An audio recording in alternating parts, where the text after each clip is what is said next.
Hello friends, नमस्ते। स्वागत है हमारे यूट्यूब चैनल पे आप लोगों का। और आप लोगों के बीच एक कहरवा गीत लेकर आई हूँ। आप लोग इसको पूरा देखना। ननद भाभी की गीत है, आप लोग पूरा देखना।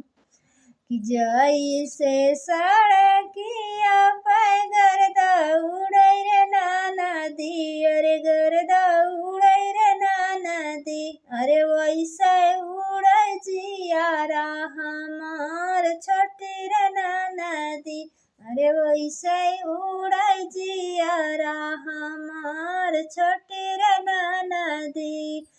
जैसे सड़किया पे गर्दा उड़ै रे नाना दी, वैसे उड़ै जियारा हमार छोटी रे नाना दी। यही रे खुशनिया तुहरे भैया के पोतो रे नाना दी, तोरे भैया के पोतो रे नाना दी।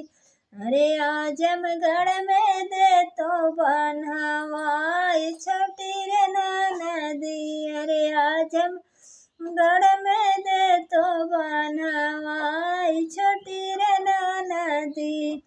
कवन कसुरवा हमर भैया कैले रे बाबूजी, मोर भैया कैले रे बाबूजी, कि आजमगढ़ में देबू बनवाए सुनाए बाबूजी, आजमगढ़ में देबू बनवाई हमारी बाबूजी।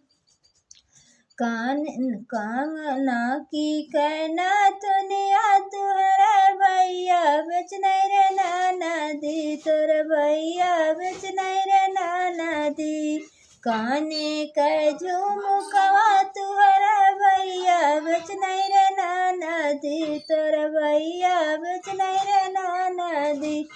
यही खातिर दे तो बनवाए छोटी रे नाना दी, यही खातिर दे तो बनवाए छोटी रे नाना दी।